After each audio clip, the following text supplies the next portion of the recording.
तुकोबाराय विठ्ठल विठ्ठल तुकोबाराय विठ्ठल विठ्ठल तुकोबाराय विठ्ठल विठ्ठल विठोबार खुमाई जय जय विठोबार जय जय विठोबार खुमाई जय जय विठोबार खुमाई जय जय विठोबार जय जय विठोबार खुमाई जय जय विठोबार खुमाई जय जय विठोबार खुमाई जय जय विठोबार खुमाई जय जय विठोबार खुमाई जय जय विठोबार खुमाई जय जय विठोबार खुमाई जय जय विठोबार खुमाई जय जय विठोबार खुमाई जय जय विठोबार खुमाई जय जय विठोबार खुमाई जय जय विठोबार खुमाई जय जय विठोबार खुमाई जय जय विठोबार खुमाई जय जय विठोबार खुमाई जय जय विठोबार खुमाई जय जय विठोबार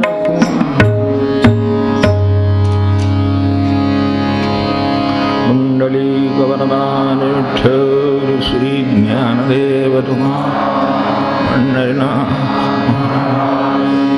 जय जय रघुवीर समर्थ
भक्तीच्या अनेक बाजू किंवा त्यातल्या अडचणी त्यांचे अनुभव आहे आपण तुकोबांच्या अंतरंगाच्या प्रवासात पाहतो. तर असं आपण गृहीत धरून हे सगळं पाहतो आहोत की भक्तीची कल्पना आपल्याला आहे, भक्तीतल्या प्रगतीची कल्पना आहे, मार्ग माहिती आहे, मर्म माहिती आहे. त्या कल्पना बरोबर आहेत की नाही हा एक प्रश्न. आणि जसं भक्तीला बुद्धीचं अंग आहे, समजून घेण्याचं अंग आहे, काय म्हणजे भक्ती आणि काय म्हणजे नव्हे ह्याचं बाजू आहेत. तशा सर्वात भक्तीचं अंग जर अंतरंग काय असेल तर भाव, हेच खरं भक्तीचं अंग. सर्वांग काय असेल तर भाव. एखादं अंग म्हणलं तर बुद्धी, एखादं अंग म्हणलं तर कर्म. हे सगळं एक एक अंग आहे, पण खरं आतून काय असेल तर भाव. म्हटलं तर काम भावाने होईल, एका अंगाने कुठल्या काम होईल असं नाही. आणि जर ते काम दुसरं जे अंग म्हणतोय ते वजा जर भाव होईल तर काही राहणार नाही. ते बाहेर ढीग लागले आहेत कर्माचे, तर त्यात आयुष्य जाईल. ह्या दृष्टीनं हा थोडेसे त्यांची भावाची तळमळ काय आहे ते गेल्या वेळेला आपण वेगळं पाहिलं होतं, की लौकिकाचा किती विचार करावा आणि कुठल्या मर्यादेपर्यंत करावा आणि भक्तीला लागावं हे ठरवण्यासाठी काही त्यांनी आपल्याला आखून दिलं आणि ते छान आहे. त्या मर्यादेत राहिलं तर कर्तव्य कर्मही होतात आणि आपली भक्तीची प्रगती होते. हा एक असा ठोस विचार होता. आता या भावाचा विचार आहे. त्यात भक्तीच्या आपल्या कल्पना म्हणजे साधारणपणे देवधर्मासाठी आपण काय केलं, किती वेळा कुठे गेलो, यात्रा किती केल्या, काय दानधर्म काय केला, साध्या भाषेत म्हणजे अनुग्रहाला किती वर्ष झाली. आपल्या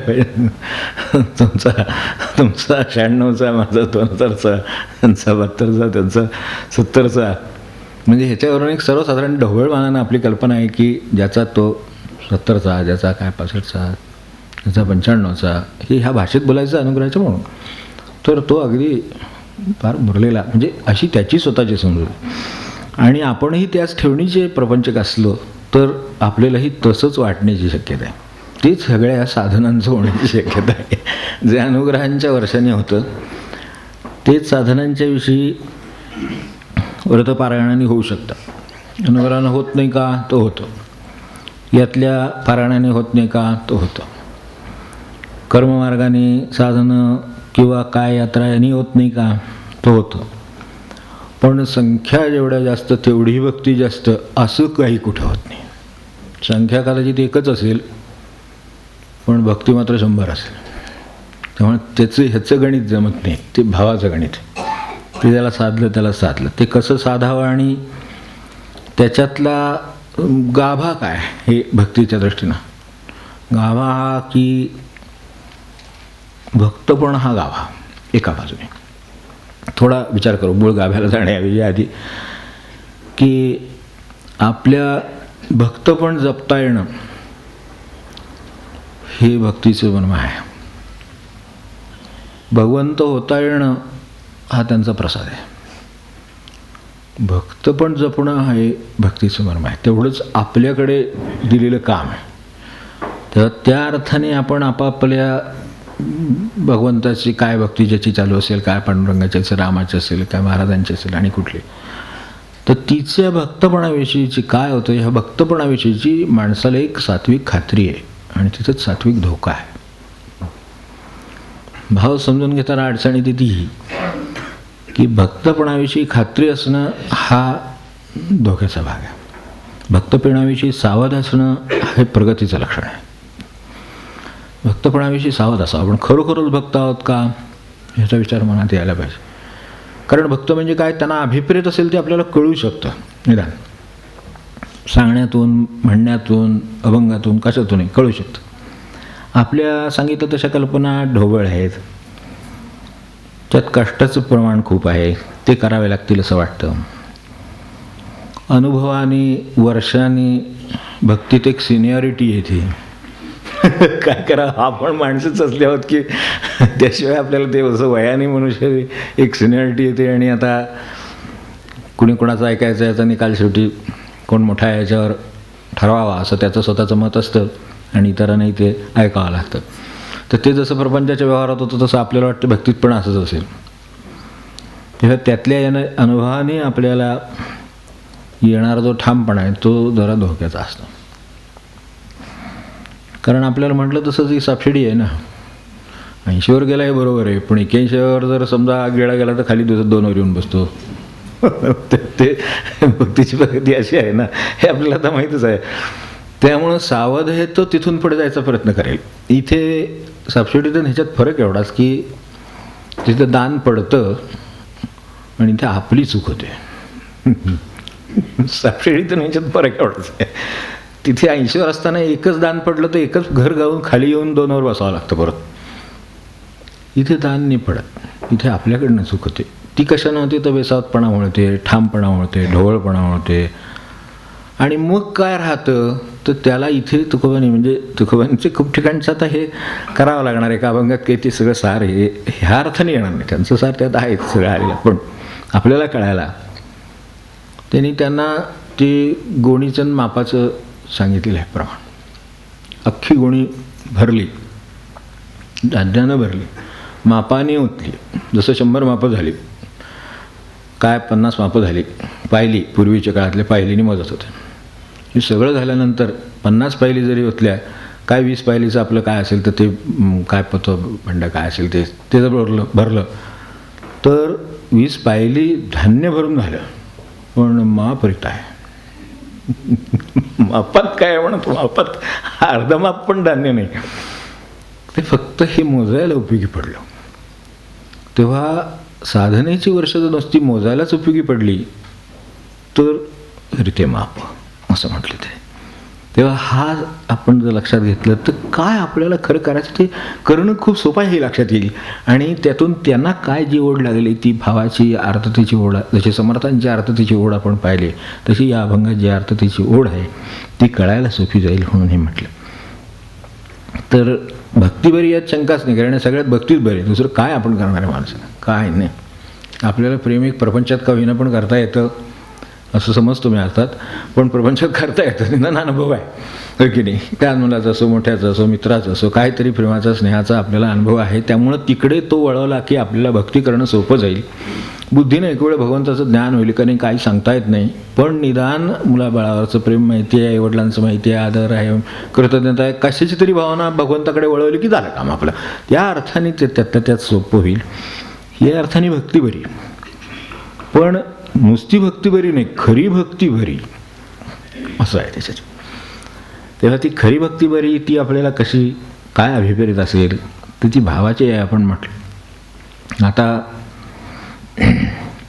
खरी भक्ती म्हणायचं कारण काय पडलं, मूळ खरं कळावं म्हणून हे सगळं चाललंय. भक्ती तर आहेच, देवाला तर जातोच आहे, नमस्कार तर करतोच, यात्रा तर करतो, हिंडतो, जातो, येतो, पण त्याच्यात जे आपल्याला समाधान आहे ते आहे. गेल्यावर त्या ठिकाणी आपल्याला आनंद वाटला, समाधान वाटलं, वेळ चांगला आहे. आपण आता देवळात गेलो तर बाबा शांतता वाटली चित्ताला, आपल्याला अनुभव येतो, ही गोष्ट खरी. एवढी आपल्या जागी असू, जाण्याचं सोडा, घरच्या घरी भक्ती चालू आहे, तर अशा वेळेला काय महाराजांना प्रार्थना केली, काय काय आपल्या गुरूंना प्रार्थना केली, तर त्याचा आपला अनुभव भक्तीचा काय किंवा त्याच्या आनंदाचा अनुभव काय, आपल्या व्यवहाराचा आपण विचार करून बघा की परमेश्वराची कृपा कशी झाली. तर ज्या गाडीतनं मी जाणार होतो त्या वेळेला मला ती गाडी कॅन्सल आहे आणि मला त्यावेळेला जायला मिळालं नाही आणि मी वाचलो आणि नंतर त्या गाडीला ॲक्सिडेंट झाला. काय महाराजांची कृपा असेल असं वाटतं. तेव्हा आपली त्यांची भक्तीचा संबंध असाच आहे का हा शोध घ्यायचा विषय. सुट्टा सुट्टा गाडी मिळाली, खाली गेल्या गेल्या रिक्षा मिळाली, आता उशीर होतो, गेल्या गेल्या रिक्षा मिळाली. महाराजांची कृपा, केवढी आपली भक्ती थोर असेल बघा. त्यांची भक्ती थोर त्यांना मिळाली कारण एकच होती, मी मागून गेलो तोपर्यंत ती गेली. तेव्हा भक्ती कमी पडली जास्त झाली याचं माप आपल्याकडे काय आहे, जे रीतं राहणार आहेत ते माप कुठलं तर ही की नोकरी मिळून गेली बाबा, बोलता बोलता चटचट पहिल्या प्रयत्नात काम झालं. एवढी भक्ती असेल, हवी होती त्या ठिकाणी बदली झाली, मुलं बाळा झाली, चांगली निघाली, ऐकतात सांगितल्यावर. ज्याच्या काळात म्हणजे फार हे म्हणजे केवढा भक्तीचा अनुभव आहे का आपण सांगावं त्याने ऐकावं, तर ती चांगली निघाली. असं आपल्याला वाटतं का की त्याला म्हणजे स्टँडवर गेलो, गाडी मिळाली, चांगली सीट मिळाली आणि महाराजांची अशी कृपा की पहिल्या 1 किलोमीटर माझ्या असा काय दणकानं ॲक्सिडेंट झाला, फार हाडं मोडली माझी. तुम्ही म्हणाल नक्की काय सांगते, भक्तीबद्दल सांगताय, कृपेबद्दल सांगताय, कशाबद्दल सांगताय. असा सणकून नापास झालो. काय भक्ती, महाराजांची अशी कृपा, असा सणकून आपटलो. असं वाटतं का आपल्याला की भक्ती म्हटल्यानंतर असं पुढं काही बोलता येईल असं वाटतं काय. हे बोलणं सुद्धा आवड जातं. जर एखाद्याला खडखरच पडू नये पण सणकून जर मार बसला का काय झालं तर त्याला असं पुढे वाटेल का असं आपण विचार करू. बरं तर वाटण्याचं दूर राहिलं, हे आपल्याला बोलण्यात वाटणंसुद्धा अवघड आहे, पचणं अवघड आहे. तर आता त्यांना ते जसे वाटतं भक्ती तो कठीण, किंवा बरे झाले देवाबाईले कर्कशा, बरे ही दुर्दशा जनामध्ये, ही काय असेल. त्यांना दुर्दशा झाली म्हणजे त्यांना बरं वाटतं, बरी जनामध्ये माझे दुर्लौकिक झाला, किती चांगली गोष्ट झाली, बरे झाले देवा असं म्हटलं की तो काय भाव असेल. तो ते जे लिहिणारे हे सगळंच लिहिणारे दुःख आहेत ना, तेव्हा हे कशी सांगड, त्यांना काय अभिप्रेत असेल भक्तीची कल्पना. गुरूंच्याकडे गेलो आणि चांगली साधनेची सडकून हजेरी घेतली. काय परमानंद झाला त्यांच्या भेटीचा. अरे बापरे, त्यांनी शबासकी दिली की कृपा झाली असं वाटतं, त्यांनी शबासकी दिली की भक्ती खरी आहे असं वाटतं नाही. तेव्हा आपल्या अनुभवाचं बघा, व्यवहार करायला गेलो, महाराजांचं नाव घेऊन व्यवहार केला आणि काय सांगायचं तुम्हाला, 1,12,000 झाले. काय महाराजांची कृपा असं वाटायला तरी शक्य आहे का सांगा. झालं तर काही कल्याणच आहे, पुन्हा तिकडे जाणारच नाही. दुसरे गुरु बघितले पाहिजेत.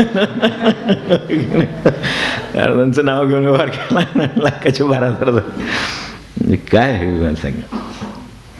तेव्हा किंवा बाबा अगदी महाराजांचं नाव घेतलं, त्या स्थळ बघितली, ही मुलगी पसंत केली, कोणाच्याबद्दल बोलत नाही हो हे सगळं, नाही तर एखाद्याला वाटत हे आपलंच काहीतरी काढलं काय, तसं काही नाही आहे. तर अगदी निवडून केली, अत्यंत शालीने, एक शब्द हिने वर डोळावरून करून बघणार नाही अशी, आणि नंतर जी फांडून निघाली बाहेर. काय महाराजांची कृपा, प्रश्न नाही. अजून नाम घ्यावं, अजून नाम घ्यावं असं वाटतं. असं होईल का, कथा सोडावंच वाटेल.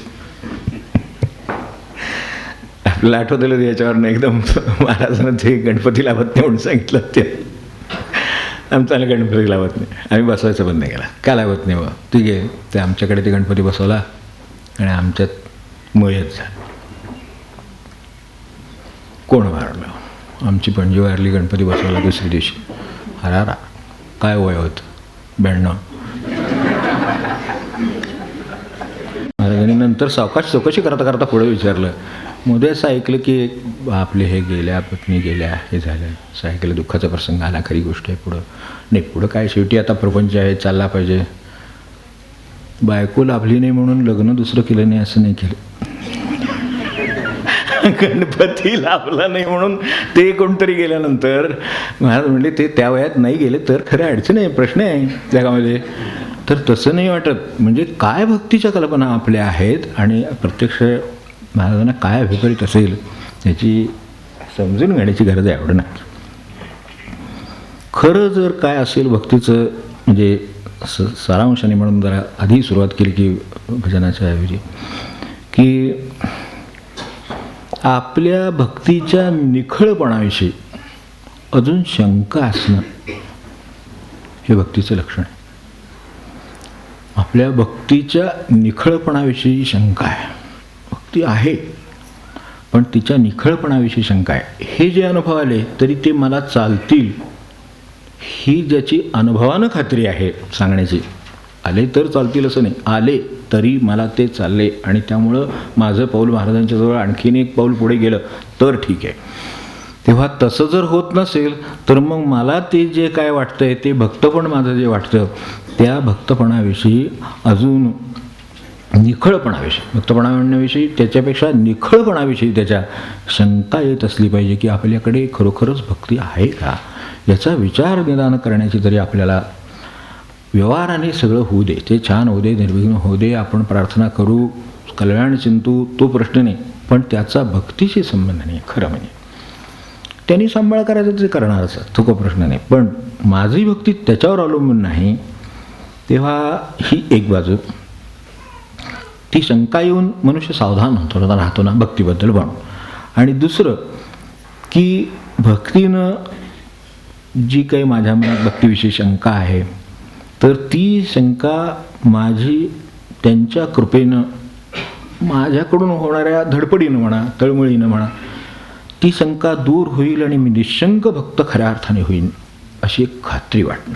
हा दुसरा भाग, खात्री वाटणं.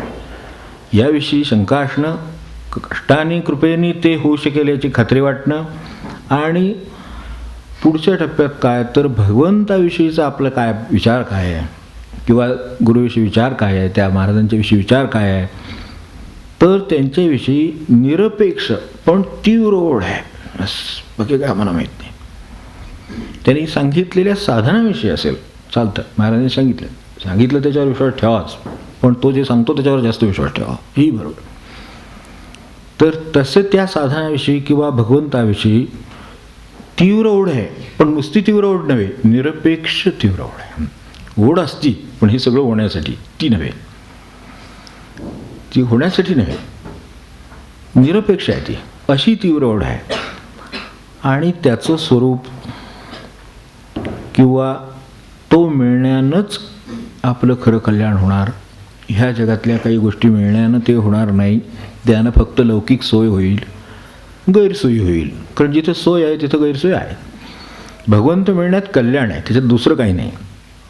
तर तो मिळण्यानंच कल्याण होईल याविषयी जो निशंक आहे, भक्तपणाविषयी साशंक आहे, पण भक्तीनं ते होणार, भगवंताच्या कृपेनं ते मिळणार आणि खरं कल्याण माझं होणार याविषयी जो निशंक आहे, त्याची भक्ती, त्याला प्रगती आणि त्यातलं मर्म लक्षात आलं असं म्हणता येईल.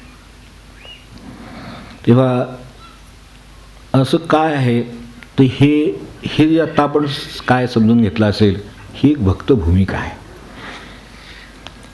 ही तयार नसते म्हणून अनेक वर्ष वेगवेगळ्या गोष्टी करून सुद्धा आपण पुन्हा, जसं महाराजांचे ते बैल परत पुन्हा रात्रभर फिरून पुन्हा मंदिराच्या तिथंच होते जागे झाल्यानंतर ते पाठवलेले, तर आपलं काय होईल तर खूप फिरून सुद्धा आपल्याकडे पूर्वी गाणे होते तसं तो तिथेच तेवढ्याच अंतरावर खांबा बसून राहील, कुठल्या गावालाही गेला नाही, अंतरही कायम आहे खांबाचं आणि आहे त्याच घरी आहे. तर असं होण्याची शक्यता किंवा भीती या भक्तीच्या मार्गात आहे, त्याविषयी ते बोलतात. आणि त्यांना अस्वस्थता कशामुळे आली, ही शंका कशामुळे आली आहे की त्यांचा भाव काय आहे, ते प्रथम भाव काय आहे. त्यांना काळजी लागलेली आहे, ती भक्तीतली कोणती काळजी लागली आणि आपल्यातलं भक्तीची ही काळजी लागली आहे का, याचा विचार करण्यासाठी हा अभंग समोर आहे.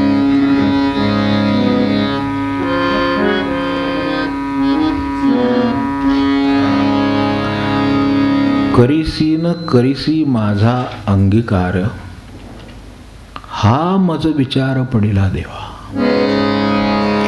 करीसी न करीसी माझा अंगीकार, करीसी न करीसी माझा अंगीकार, करीसी न करीसी माझा अंगीकार.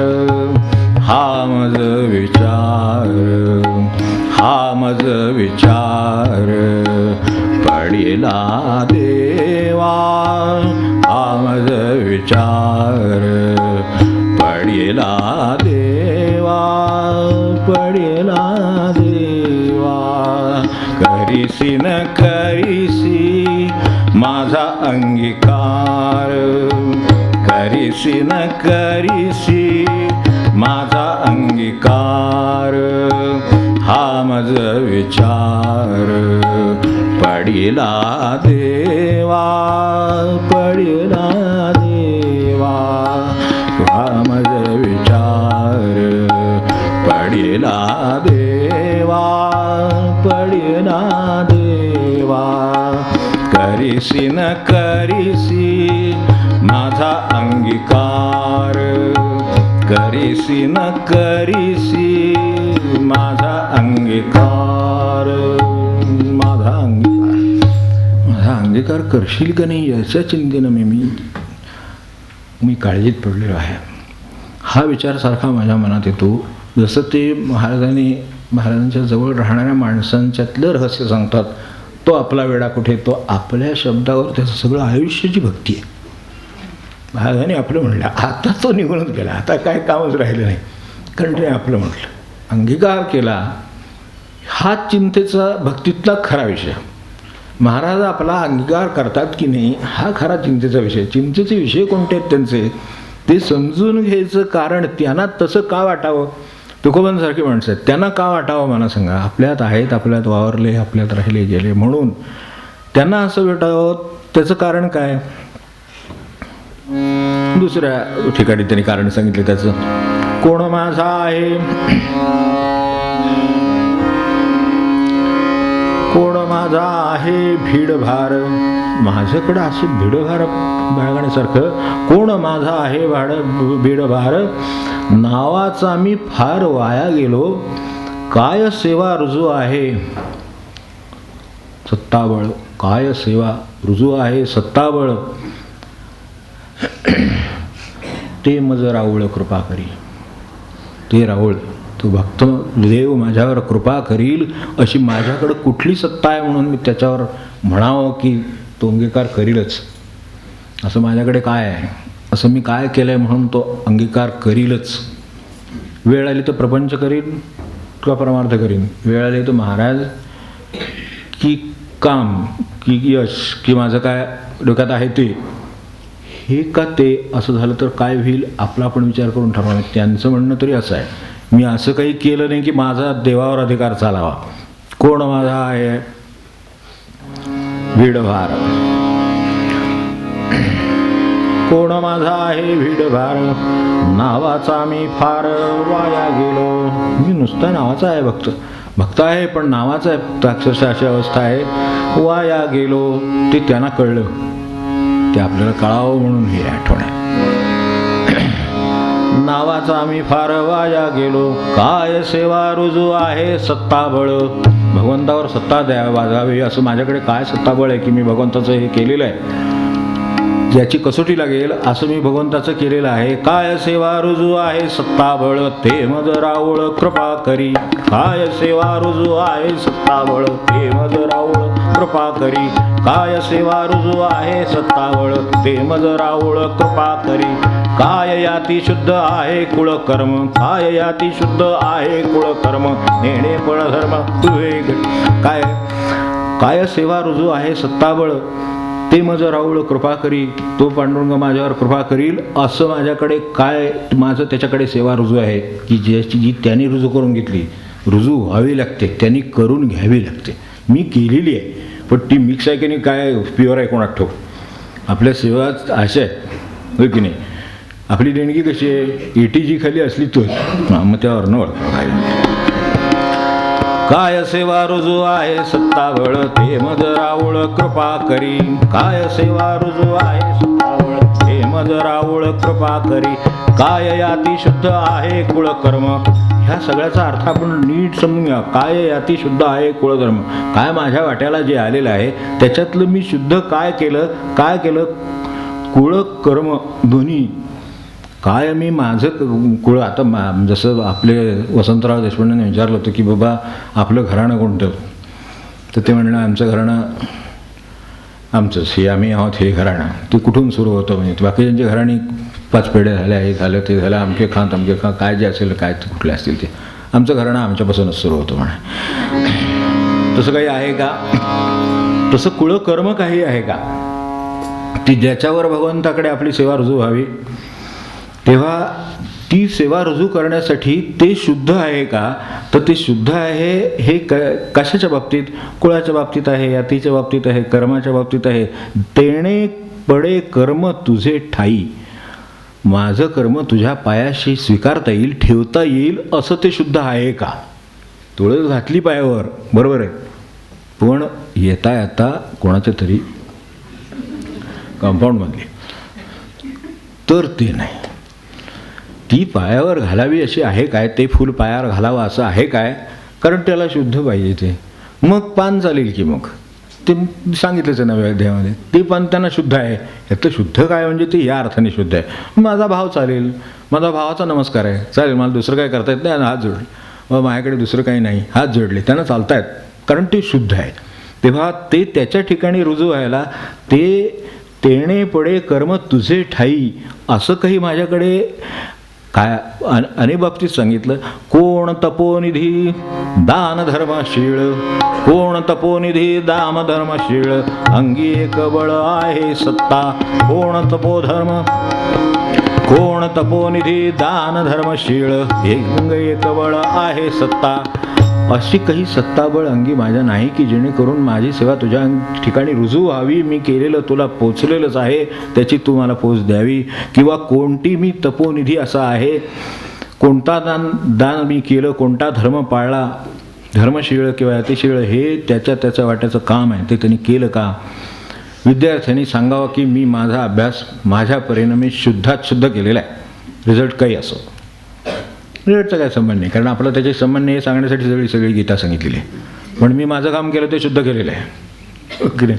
मग तसा कुठला मी तपोनिधी आहे की मी केलेलं तप हे माझं शुद्ध आहे, मी केलं आहे पण ह्यात मला प्रसिद्धी नको आहे, हे मी केलं आहे नावासाठी केलं नाही, अमक्यासाठी केलं नाही, हे ज्याचं आहे त्याचं शुद्ध आहे. तसं माझी पूजा साधी शुद्ध आहे का, आपण तर राहावं घरामध्ये की माझी पूजा शुद्ध आहे का उरकायचा विषय आहे.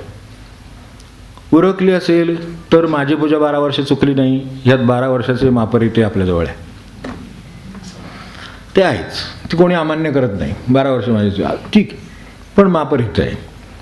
माझी चुकली, 2 दिवस नाही करता आली, पण मी भगवंताच्या चिंतनामध्ये मागे आपल्याला म्हटलं ना तसं की नामात बसलाय आणि बाबा हाका मारतायत किंवा जेवायची वेळ झाली वगैरे तसं, तर नाही त्याला जागच नाही, भानच नाही, ते लक्षातच नाही की अरे जेवायचं राहिलं आपलं, जपात ते लक्षातच राहिलं नाही. 2 तास गेले, अन्न गार होऊन गेलं आणि ते चालेल आता, म्हणजे गार होऊन गेलं तर गरम करा म्हणून नाही सोडत, गार चालतं. कारण का नामात होतो त्यावेळेला अन्न वाढलं होतं आणि माझं लक्ष नव्हतं ह्या नामामुळे असं झालं. ह्यांना अमराव म्हणजे कुणाचा तरी हा काल्पनिक नाही, अमराव महाराजांना उठवायला गेल्यावरती म्हणले झालं ना तर जेवण आपलं मगाशी, असं विचारलं त्यांनी. नेमातनं त्यांना हात मारायला 2दा गेले, ते दुसऱ्या वेळी त्यांनी विचारलं अहो आपलं झालं ना मगाशी जेवण. त्यांना खात्री नाही वाटली, त्यांच्या नामात ते एवढे तल्लीन होते नेमामध्ये की जेवण झालंच असं त्यांना वाटलं. आपल्याला भूक लागली केव्हा नेम संपेल, हो की नाही. 12 वाजले 1 वाजले की बाबा आता जेवणाची वेळ झाली, ह्यांचं काय अजून वाद सुद्धा याचा आमटीचं काय कशाचं यायला तयार नाही आणि हे जेव संपणार कधी. फरक कळतो बरोबर काय ते. आणि अंबरवादांना वाटतं की आपलं जेवण मगाशी नाही का जेवलं आपण, अहो नाही जेवले, असं कसं होईल, मला कुठे भूक आहे, जेवण झालेलं आहे आपलं मगाशी. तुम्ही बाहेर या, जरा बाहेर येता का. बाहेर येऊन बघितलं तर पानावर मंडळी खोळंबून बसलेली. ती पूर्वी हे घालायचे ना तुपाचे काय प्रश्न काय ते, किंवा अर्पण करायचं काय पद्धत होती, वेगवेगळे देवाला द्या, काय वैश्वदेव करा, काय जे असेल ते, तर ते करायचं राहिलेलं आहे. माणसं खरोखरच वाट बघतात, अरे म्हणजे खरोखरच जेवण झालं हे झालेले लोक, म्हणजे ही यांची सेवा रुजू, कारण ती इतकी म्हणजे शुद्ध म्हणजे काय ते कळतं. कोण तपोनिध आहे मी कोणी तपोनिध नाही, मी दान धर्माचा नाही, धर्मशीळ नाही, अंगी एक बळ आहे. काही अंगी एक बळ असं नाही की ज्याच्याने मी तुझ्यावर सत्ता सांगावी आणि करून घ्यावं. महाराज म्हणायचे ना की मी नाही करणार, पण तुमचं काम मी रामाचा हात धरून करून घेईन, असं आहे का काही. तुमचं काम रामाचा हात धरून मी तुमचं काम करून घेईन, एवढी रामावर सत्ता आहे. ते असं म्हणत नाहीत मी अमुक करून ठेवलं, ते आमचं तिथं पहिल्यापासून अमुक वगैरे काय नाही तसलं. आमचे खूप जुने संबंध आहे, काय त्याचं त्याचं नाही आहे. ते रामाचा हात धरून मी काम करून घेईन, एवढं रामाच्या ठिकाणी सगळं रुजू आहे, कारण सगळं रामाचंच आहे, रुजूच आहे त्याच्याकडे. त्यामुळे तिथं काम करून घेण्याचा प्रश्नच नाही. तुमच्या आमच्या समाधानासाठी, लौकिकासाठी सांगितलं. जेव्हा त्यांच्या कृपेवर किंवा त्या भगवंतावर त्यांनी द्यायच्या गोष्टीवर आपला कृपेवर काय अधिकार आहे याचा विचार करून बघावा. यासाठी हा भाव यायला पहिले या भक्तीचं परीक्षण व्हावं, तेव्हा त्यांचा भाव येतो आणि तो कळू शकतो आपल्याला बरं का, की खऱ्या भक्तीमध्ये काय असावं, ती ओढ काय असावी. करीसी न करीसी माझा अंगीकार, हा माझा विचार पडेला देवा. मला सर अस्वस्थ मी कसल्या विचाराने असेन, तर ह्या विचारानं आहे की तू माझा अंगीकार करशील की नाही. आपण व्यवहारामध्ये ही भक्ती प्रपंचाच्या भाषेमध्ये समजून घेऊ शकतो का नाही, कारण प्रपंच त्याचं एक मॉडेल, त्याच्यावरनं समजून घेता येतं. तत्त्व खूप मोठी आहेत, पण आपल्या इथे व्यवहारात त्याचा अनुभव घेऊन ती समजून घेता येतात. तसं आपल्याला सुद्धा व्यवहारामध्ये प्रपंचाने ओळखावं की माणसाला घरामध्ये त्या माणसाचा लोकांनी अंगीकार केला नाही. आता ह्यांना ज्ञानेश्वर महाराजांना माऊलींना लोकांनी वाईट टाकलं, म्हणजे काय केलं नाही, अंगीकार केला नाही. समाजाने म्हणा किंवा काय लोकांनी म्हणा, काय मार्तंड असतील त्यांनी म्हणा, त्यांचा अंगीकार केला नाही, त्यांना टाकून दिलं वाळीमध्ये. ह्याच्या वेळेला अंगीकार म्हणजे काय ते कळतं. आणि अंगीकाराची चिंता काय पडते ती त्यांना कोणी अंगीकार करावायची चिंता आहे. आपल्याला प्रपंचातल्या माणसाने आपला अंगीकार करावा असं वाटतं, मागे असतं त्याच्यात ते म्हणजे आपल्या आता नवीन काय म्हणतो आपण, इंडस्ट्रियल म्हणा, कमर्शियल म्हणा, काय कसली म्हणा, इन दिस पार्लन्स, त्या भाषेमध्ये जर आता बोलायचं असेल तर तिथे त्याला ॲक्सेप्टन्स आहे का? ॲक्सेप्टन्स इंडेक्स आहे माणसाचा. म्हणजे त्याला त्याच्या ऑफिसमध्ये किती लोक त्याला मानतात, त्यांनी त्याचा अंगीकार केला आहे. कोणी बॉस म्हणून केला आहे, कोणी बरोबरीचा म्हणून केला आहे, कोणी मालक म्हणून केला आहे, काय त्याची पोस्ट असेल, काय ठिकाण असेल ते, त्याला लोक साहेब मानतात का नाही ह्याची त्याची चिंता आहे. त्याला लोक त्याचा सहकारी समजतात का नाही ते त्यांना सहकारी समजत नाहीत. अंगीकार केला नाही तो त्या, जरी अगदी समजा अशी कल्पना करा की ऑफिसची हायरार्की आहे, कोणीतरी शिपाई असेल, कोणीतरी हे असेल त्याच्यावरचा कोणतरी असेल, शिपाई त्या साहेबाला मानत नाही, त्याने त्याचा साहेब म्हणून अंगीकार केला नाही, ऑफिसमधला माणूस म्हणून अंगीकार केला. आता अंगीकार झाला का? तर नाही झाला. ज्या नात्यानं म्हणजे भक्ताने भगवंताशी जे नातं, त्या भक्तपणाने त्यांनी त्याचा अंगीकार केला नाही तर त्याची चिंता आपल्याला व्यवहारात लागते की नाही मला सांगा. ते नसेल तर ह्या ॲक्सेप्टन्स इंडेक्स खाली असेल तर त्या माणसाला ठेवत नाहीत, कारण त्याला ॲक्सेप्टन्स इंडेक्सने बाकीचे लोक त्याला मानत घेतल्यानंतर म्हणजे त्याच्याकडे मानण्यासारखं काहीतरी नाही आहे. स्वभावाने नसेल, तो चिडत असेल, रागवत असेल, काय त्याला ज्ञान कमी असेल, ऑफिसमध्ये लोकांना सांभाळता येत नसेल, काहीतरी असेल, पण त्याचा अंगीकार होत नाही. म्हणजे अंगीकार म्हणताना त्यांना काय म्हणायचे त्याचं लक्ष. आणि दुसरी गोष्ट त्यांना काय चिंता आहेत तर देसी की न देसी पायांचे दर्शन म्हणून मन स्थिर नाही. देशील का नाही, तर दर्शन होईल का नाही, चिंता कशाने लागलेली आहे. तर अस्थिर मन आपलं सुद्धा होतं, पण ते कशाने होतं. मार्क मिळतील का नाही, पास होईल का नाही, लग्न होईल का नाही, घर होईल का नाही, ते तडील जाईल का नाही, काम काय होईल, कामाचं काय होईल, पूर्ण होईल का नाही, अमुक होईल का नाही, ही चिंता आहेत. मन स्थिर नाही, त्यांचं पण मन स्थिर नाही, पण कशाने स्थिर नाही.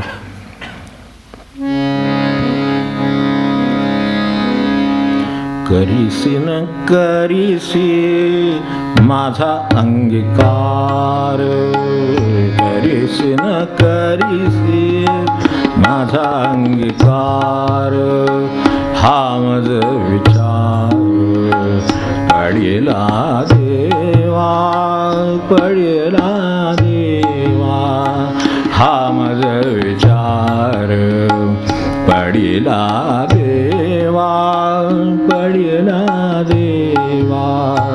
करीसी न करीसी माझा अंगीकार, करीसी न करीसी माझा अंगीकार. देसी की न देसी पायांचे दर्शन, देसी की न देसी पायांचे दर्शन, म्हणून मन स्थिर नाही, म्हणून मन स्थिर नाही. देसी की न देसी पायांचे दर्शन, देसी की न देसी पायांचे दर्शन, म्हणून मन स्थिर नाही, म्हणून मन स्थिर नाही. करीसी न करीसी माझा अंगीकार, करीसी न करीसी माझा अंगीकार. बोलसी की न बोलसी, बोलसी की न बोलसी मज सवे देवा, बोलसी की न बोलसी मज सवे देवा, म्हणून जीवा भय वाटे, म्हणून जीवा भय वाटे. करीसी न करीसी माझा अंगीकार, करीसी न करीसी माझा अंगीकार. बोलसी की न बोलसी, देसी की न देसी पायांचे दर्शन, यांनी मला मन स्थिर नाही की देशील की नाही दर्शन कोणाला असं देसी की नंदची पायांचे दर्शन. बरोबर उचला आणि व्यवहारात ठेवा. इकडचं मग अशी सांगितलं तसं की अंगीकार केला का नाही याच्यावर आपले प्रोफेशनल काय सक्सेस इंडेक्स सगळं अवलंबून आहे, नोकरी अवलंबून आहे, काय व्यवसाय असेल तर तो अवलंबून आहे. तसं हे इकडे हे जसं अंगीकाराचं झालं तसं हे दर्शनाचं आहे. देसी की न देसी पायांचे दर्शन, व्यवहाराने भेटगाठ, दर्शनी आपली भेटगाठ. जसं बोलसी की न बोलसी, नाही मनुष्य ऑफिसमध्ये आपल्याशी बोलला गे कुणी तर माणसाला किती अस्वस्थता येईल, त्याला कोण बोलायला तयार नाही. असं जर झालं तर किती अस्वस्थता येईल. ते दर्शन आहे म्हणजे पाहणं, भेट आहे. आणि ह्या दोन्ही जर समजा पायांचे दर्शन ते आपण इकडे उचलावं आणि भेटीगाठीशी आपल्या प्रपंचातल्या लक्षात घ्यावं. मग त्यांना अस्वस्थता आहे ती भगवंताच्या बद्दल. देसी की न देसी पायांचे दर्शन म्हणून मनस्थिर नाही. बोलसी की न बोलसी मज सवे देवा म्हणून या जीवा भय वाटे. मला काय माझ्या प्रपंचाचं होईल याची चिंता असते. माझं पास होईल का नाही, ते होईल का नाही, ते होईल का नाही, ह्याची चिंतेनं मला भय नाही पडलेलं. भय एवढ्याने पडलं आहे की बोलसी की न बोलसी मज सवे देवा म्हणून या जीवा भय वाटे. जे त्यांना वाटते ते कशाबद्दलचं वाटते हे समजून घ्यावं. आणि ते भक्तीत खरी काय मिळवायचे ते हे मिळवायचे की असा. म्हणून मी खऱ्या भक्तपणाचा उल्लेख अगदी सुरुवातीला तो केला, तो एवढ्यासाठी की ज्याला भगवंताबद्दल हे वाटते तो भक्त, की हे होईल का नाही ह्याची चिंता त्याला लागली, त्याची भक्ती चालूच आहे. तो यात्रा करो न करो, तो माळ ओढो न ओढो, त्याचा जीव हो ते काय त्याचं व्हायचं ते हो, त्याला हे वाटते का काही यातलं, हा त्याच्या ठिकाणी भाव आला आहे का, तर त्याला त्याचं भक्ताचं प्रवास किंवा त्याच्यातलं मर्म मार्ग सगळं प्रगती सगळं सुरू आहे या अर्थाने भक्तीकडे. म्हणून त्यांना आर्तता भक्तीमध्ये त्या भावातला जो प्राण आहे, आर्तता आहे ती कुठली आहे, ती ह्याबद्दल आहे भक्त. आणि आपल्याला आर्तता कशाबद्दल आहे ते ओळखावं. आणि प्रपंचाची आर्तता आणि ही आर्तता ह्याच्यामध्ये आपली कुठली वरचढ आहे याच्यावर भक्तीचं आणि प्रपंचाचं माप आपण कसं मोजलं हे. देसी की न देसी पायांचे दर्शन, देसी की न देसी पायांचे दर्शन म्हणून मन स्थिर नाही, म्हणून मन स्थिर नाही. करीसी न करीसी माझा अंगीकार, करीसी न करीसी माझा अंगीकार. हा मज विचार पडिला देवा, पडिला देवा. हा मज विचार पडिला देवा, पडिला देवा. करीसी न करीसी माझा अंगीकार, करीसी न करीसी माझा अंगीकार. बोलसी की न बोलसी मज सवे देवा, बोलसी की न बोलसी मज सवे देवा. म्हणून या जीवा भय वाटे, म्हणून या जीवा भय वाटे. करीसी न करीसी माझा अंगीकार, करीसी न करीसी माझा अंगीकार.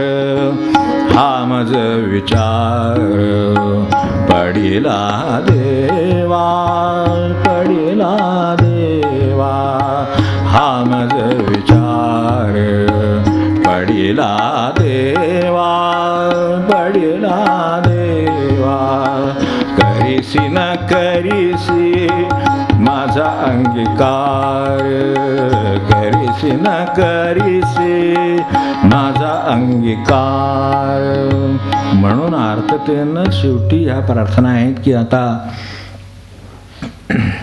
भक्तीतले आणखीन गाभ्यात ते गेले की काय भक्तपणाची कल्पना आली ती आपल्यासमोर आली. करीसी न करीसी माझा अंगीकार, हा माझा विचार. देसी की न देसी दर्शन ह्याने स्थिर नाही. बोलसी की न बोलसी मज सवे देवा म्हणून या जीवा भय वाटे, अशी माझी अवस्था आहे. तर हे माझं सगळं असं का झालं आहे, हे कष्ट किंवा अर्थता मला का आली आहे ते तुकोबांनी अगदी शेवटच्या वेळीच सांगितली. ती आधी बघू. कारण ते काय म्हणतात की मला असं सारखं का वाटतं. मगाशी ज्या अभंगाचा उल्लेख केला होता त्याच्यात त्याचं मर्म आहे ते आपल्या आपण भक्तीची ताडून पाहावं की काय सेवा रुजू आहे सत्तावळ. माझं तिथं काय रुजू आहे, मी काय केलेलं नक्की तिथं रुजू आहे. मी केलं आहे, खूप केलं आहे, पण कशासाठी केलं आहे आणि ते शुद्ध आहे का त्यांच्या दृष्टीने. तिथं फक्त शुद्धच रुजू होतं, अशुद्ध मायेकडं रुजू होतं. तिथं ते ठेवलेले आहेत अकाउंट्स. जे काय असेल ना अशुद्ध इकडं, शुद्ध आहे ते तिकडे. मग शुद्ध थोडेसे परिसर असेल त्याचा काय प्रश्न नाही. तर ते तिकडं तसं माझ्याकडं काही नाही की कुळधर्म नाही कुळकर्म नाही, त्यामुळं माझं तुझ्याकडे काही त्यातलं कर्मातलं रुजू नाही. मी तपोनिधी नाही, मी दान धर्मशील नाही. ह्या सगळ्या अर्थाने मी खऱ्या अर्थाने जे शुद्ध आहे म्हटलं असं माझ्याकडे कुठलीच सत्तेनं काहीच तुझ्यावर सत्ता सांगण्यासारखं माझ्याकडे काही नाही. आपण जर विचार केला तर लक्षात येईल की आपल्याकडे काय आहे किंवा नाही. ज्यांच्याकडे असेल ते असेल, नसेल तर नसेल, नसेल तर जाणीव होईल. तर त्यांना काय वाटते त्यामुळे की ही मला सगळं अशी अर्थता आता का आली. तर तुका म्हणे काय होतं की मला ही अर्थता किंवा कष्ट मनाला हे होत आहेत, मी हे सगळे सांगतोय आणि काय व्हावं ते मला कळले, पण ते होईल का नाही, तू ते करशील का नाही, अंगीकार करशील का नाही, असं मला सारखं जे वाटतंय. याचं कारण असं आहे की माझ्याकडे यातली खऱ्या भक्तीची काहीच कमाई नाही आहे. तुका म्हणे मी तो कमाईचे हीण, माझ्याकडे अत्यंत हीन कमाई आहे यातली. मी केलं असेल, मी 10 वर्ष 20 वर्ष मी दानधर्म केला, पण त्या दानधर्मातलं माझं तुझ्याकडे सांगावं किंवा रुजू व्हावं किंवा साठलेलं असावं कमाई, भक्तीतली कमाई कोणती तर ही. तुका म्हणे मी तो कमाईचे हीण, तुका म्हणे मी तो कमाईचे हीण, म्हणून शीण करी देवा, म्हणून शीण करी देवा. करीसी न करीसी माझा अंगीकार, करीसी न करीसी माझा अंगीकार. म्हणून याच्यातला एक शेवटचा मुद्दा आपल्याला भक्तीतला कळण्याचा, फक्त ह्या भक्तीतला राहायला किंवा आपल्यासमोर यावा असं वाटतं, तो हा की खरी भक्ती कोणाला साधली, ज्याचं रुजू झालं त्याला साधली. आपण बघितलंच, तीच खरी भक्ती. बाकी काय केलं ते ठीक आहे, ते काय कर्म असेल कदाचित किंवा काय असेल ते ज्ञान असेल, ते बुद्धीचे मापरी ते सांगितलंच आहे आपल्याला. काय असेल ते असेल, ते केलं असेल. पण खरं काय असेल तर देवाला ज्याने ऋणी करून ठेवलं तो भक्त झाला. देवाने असं म्हणावं की मी तुझं ऋणी आहे. आम्ही तुझे ऋणी आम्ही म्हणतोच आहे, कारण आमचं आहे तेच. जसं कृपेचा अनुभव विचारल्यावर बाबा महाराज म्हणाले देवाच्या कृपेचा अनुभव काय तर मी जिवंत आहे. खरं सांगायचं तर आम्हीच उपकृत आहोत. बोलतो, चालतो, ऐकलोत, बसलोत, आपण काय ते करतोच, सगळं ही सगळी कृपाच आहे. म्हणजे आम्ही उपकृत आहोतच, पण देव आमच्यामुळं उपकृत आहे का काही की ज्यामुळे त्याला माझी आठवण येईल, ज्याचे आपण म्हणजे कृतज्ञतेचे साधी शिक्षण आहे हे की जे मला मिळालं त्याची मला सतत आठवण राहावी, ही सामान्य कृतज्ञता नाही का व्यवहारामधली. एवढंच आम्ही त्यांचं केलं किंवा त्यांनी आमचं केलं काय ते, पण त्यांना त्याची जाणीव. आपण व्यवहारात म्हणतो ना, सगळं संबंधात म्हणतो, नात्यात म्हणतो, सगळ्यात म्हणतो. मग हे जे काय म्हणतो त्यावेळेला काय अपेक्षित आहे की होईल की न होय तुझं माझा आठव. माझी तुला आठवण ठेवायचे प्रयत्न चाललेत, पण तुला माझी आठवण होईल की नाही पडीला संदेह हाची मज. त्यांना जी भक्ती ज्याने देवाला उपकृत करून ठेवलं, ज्याने ज्या भक्ताने, तो भक्त जमला. आता देवाला उपकृत करायचं, देवावर उपकार करायचा आहे म्हणजे काय करावं लागेल ह्याची कल्पना नुसती करून बघितली तरी लक्षात येईल की काय भक्तीत असतं आणि ते का सापडतं. त्यांना ते खरं सापडावं म्हणून अर्थता काय आली ह्याची कल्पना येईल. होईल की न होय तुझं माझा आठव, होईल की न होय तुझं माझा आठव, पडिला संदेह हाची मज, पडिला संदेह हाची मज, करीसी न करीसी माझा अंगीकार, करीसी न करीसी माझा अंगीकार, होईल की न होय तुझ माझा आठव, होईल की न होय तुझ माझा आठव. अगदी व्यवहारातलं बघा, पानावर शेवटची पंगत झाली, बसली, त्या क्षणी ज्याच्यावर काहीतरी भाव ज्याचा जुळलेला आहे किंवा ज्याचं काहीतरी उपकृत आहे मनुष्य, तर तो यजमान त्यावेळेला ते हे जेवले का बघा. प्रापंचिक व्यावहारिक अर्थाने नाही, ते मगाचपासून बघितलं नाही, त्यांना कुठं जेवले नाहीत, त्यांना बोलवून घ्या जेवायला असलं का. तर त्या क्षणीसुद्धा त्यांना इतक्या गर्दीतसुद्धा त्यांची आठवण आहे, एवढं काहीतरी त्यांनी त्यांचं करून ठेवलेलं आहे. जे हक्काने मनुष्य नात्याने मिळवतो ते वेगळं, ते गेल्या वेळेला सांगितलं आपल्याला, तसल्या अर्थाने नाही, हे फार वरच्या अर्थाने कुठल्या ते, की त्यांना त्या गर्दीत त्या सगळ्या ह्याच्यातसुद्धा त्यांची आठवण आहे की अरे ते जेवले का बघा. हे जे आहे या क्षणी त्यांना जो आठव झाला तो कशातून झाला असेल, ते माझं देवाकडे काय रुजू आहे का, तसं त्याला वाटेल का. एवढं केलं तर हे भक्तीचं काम आहे. ज्याला जमलं तो आनंदाची डोही, बाकी काय असो प्रपंचात नसो काय फरक पडत नाही. भक्ती ज्यांनी निवडलेली आहे तो त्याचे पुण्याचंच उत्कर्ष झाला म्हणून त्याला ती बुद्धी झाली, नाही तर होणारच नाही. त्यामुळे त्याबद्दल प्रश्नच नाही. फक्त त्यात सुद्धा काय त्यांना अभिप्रेत आहे, तिथपर्यंत ते कसे गेले हा सगळा अभंग आपण पाहतो. तेव्हा आता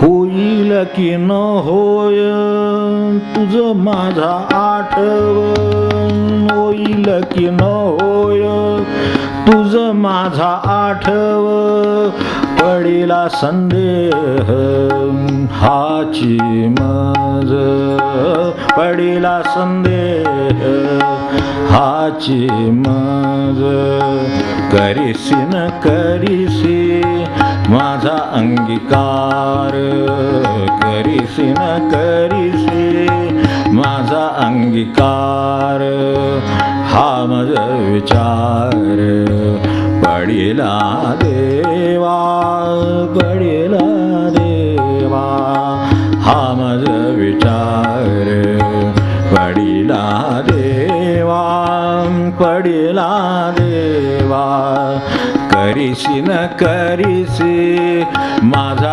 अंगीकार, करीसी न करीसी माझा अंगीकार.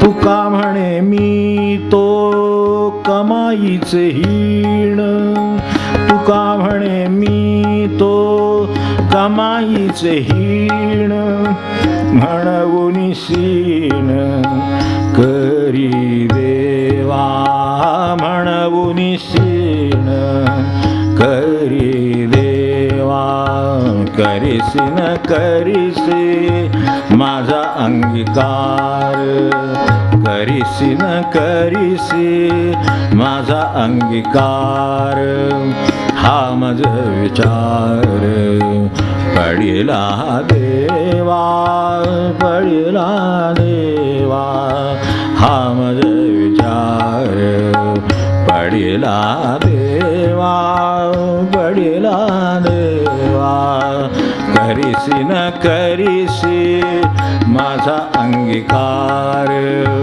करीसी न करीसी माझा अंगीकार, करीसी न करीसी माझा अंगीकार. आपल्याला एवढी कमाई मिळवायला हवी की जेणेकरून महाराजांना आपली आठवण यावी. आपल्याला महाराजांची आठवण येते बरोबर आहे, आपल्याला स्वामींची आठवण येते बरोबर आहे, सगळं खरं आहे. स्वामींना आपली आठवण राहावी आणि त्यांनी चौकशी करावी, त्यांनी तिथून संदेश द्यावा, म्हणावं, विचारावं, पाठवावं कुणाला, चौकशी काय त्याचं काय, त्यांच्याकडून जे करता येण्यासारखं असेल ते त्यांनी करावं. इतपत त्यांच्याकडे आपली ह्या भक्तीतली कमाई आपल्याकडे. आता ही कमाई त्यांचं म्हणणं माझी नगण्य आहे, कमाईचं हीण आहे, नगण्य विषय आहे, म्हणून मला हे सगळं म्हणावं लागतं. तर ह्यातली अर्थता आपण समजून घ्यावी. तर हे होण्यासाठी त्यांना काय असं आहे, कोण मनुष्य कोणाचा अंगीकार करेल हाही विचार करून ठेवा. कोणाला कोणाची आठवण राहील, एक काम केलं असेल म्हणून आठवण राहील, काम करील म्हणून पण आठवण राहील. एखाद्याने आपलं काम केलं, उपकृत आहे म्हणूनही आठवण राहील, आणि तो काम करील याची खात्री आहे म्हणूनही आठवण राहील. की हा काम करणार, याची खात्री आहे, म्हणून सुद्धा त्याची आठवण असते. त्या क्षणी त्याची कामासाठी करील देव. अहो, देवाची सुद्धा आपल्याकडे कामं आहेत की, असं का करते? ही भक्तीत मजा आहे. देवाची सुद्धा आपल्याकडे कामं आहेत. मग ती कामं असताना तो कोणाची आठवण करील? आपली आठवण करील, असं पाहिजे काहीतरी. हे मिळालं त्याला, दोन्ही मिळाले. एक तर आपण उपकृत करून ठेवावं, नसेल तर असं काही असावं की देवाला आपली आठवण यावी कामासाठी. बस हे जमलं त्याला हा सगळा अभंग असं जमलेलं आहे. तर आता शेवटी अभंग म्हणूच आपण, पण ह्या दृष्टीनं आपण भक्तीकडे बघावं. मग त्यांना ती अर्थता एवढं करूनसुद्धा, एवढे टाळ कुठून एवढा प्रपंचाचं सगळं सोसूनसुद्धा त्यांना काय आली, कारण त्याला हायेस्ट व्हॅल्यू आहे त्यांच्या दृष्टीनं. आणि ती कशी आहे ती ह्या दोन्ही प्रकारांनी संबंध अभंगामध्ये आहे. असं आपलं काय जे आता असेल ते महाराजांचं, यांचं, स्वामींचं असावं एवढी प्रार्थना करायची. आता एक निवेदन करून मग शेवटी अभंग म्हणून थांबू की गेल्या वर्षी दत्त जयंतीला सुरुवात केली.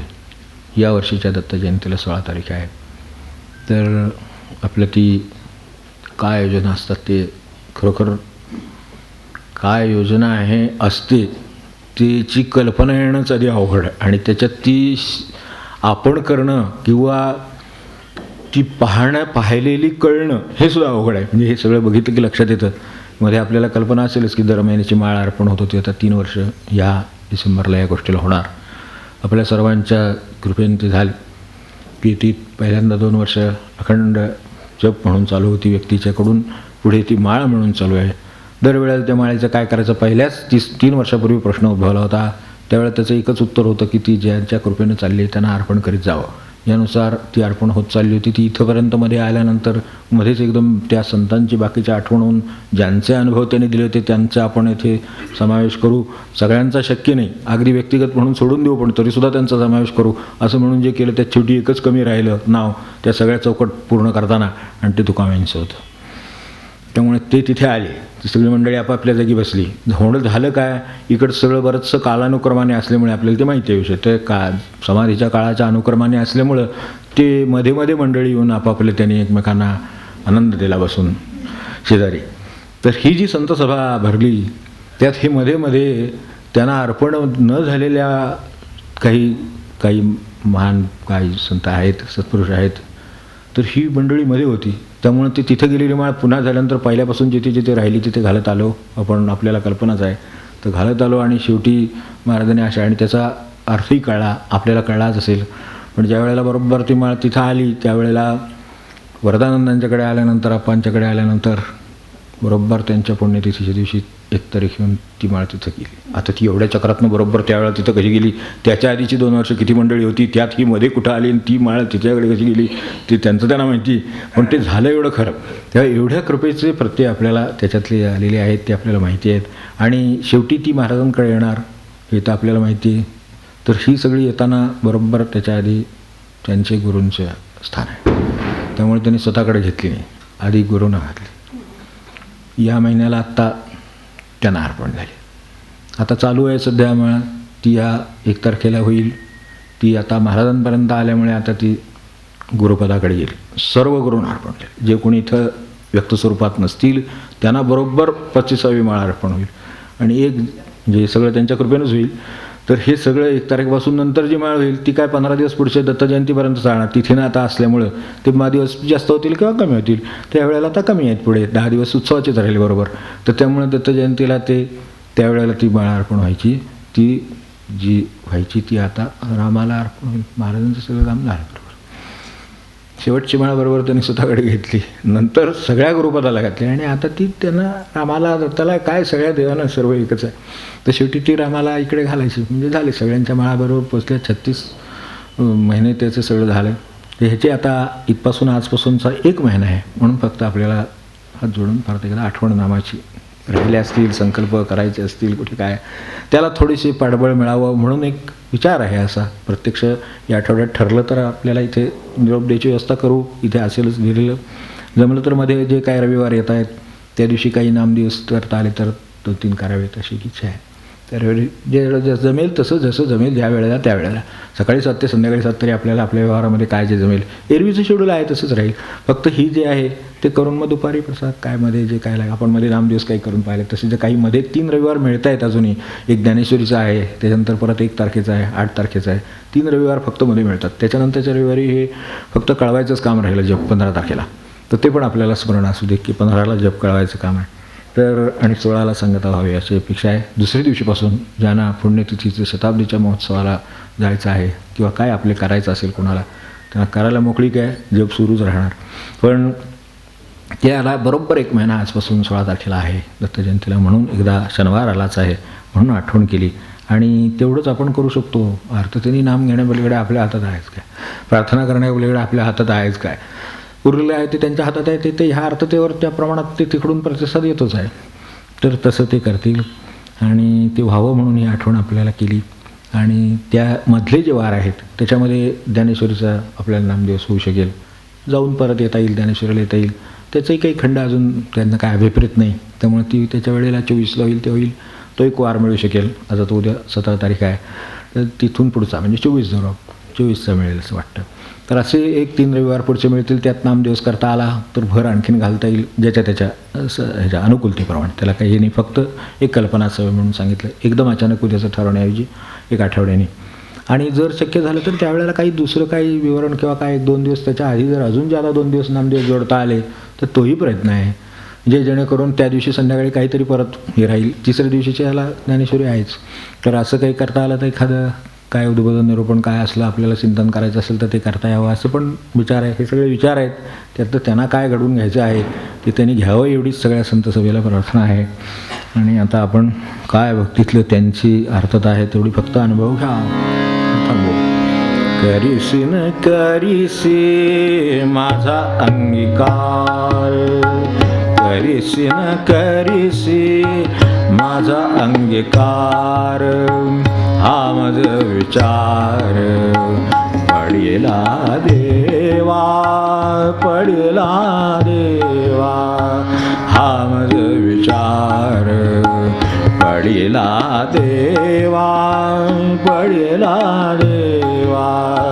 करीसी न करीसी माझा अंगीकार, करीसी न करीसी माझा अंगीकार. देसी की न देसी पायांचे दर्शन, देसी की न देसी पायांचे दर्शन, म्हणूनी मन स्थिर नाही, म्हणूनी मन स्थिर नाही. करीसी न करीसी माझा अंगीकार, करीसी न करीसी माझा अंगीकार. बोलसी की न बोलसी मज सवे देवा, बोलसी की न बोलसी मज सवे देवा, म्हणून या जीवा भय वाटे, म्हणून या जीवा भय वाटे. करीसी न करीसी माझा अंगीकार, करीसी न करीसी माझा अंगीकार. होईल की न होय तुझ माझा आठव, होईल की न होय तुझ माझा आठव. पडिला संदेह हाची मज, पडिला संदेह हाची मज. करीसी न करीसी माझा अंगीकार, करीसी न करीसी माझा अंगीकार. तुका म्हणे मी तो कमाईचे हीण, तुका म्हणे मी तो कमाईचे हीण, म्हणून शीण करी देवा, म्हणून शीण करी देवा. करीसी न करीसी माझा अंगीकार, करीसी न करीसी माझा अंगीकार.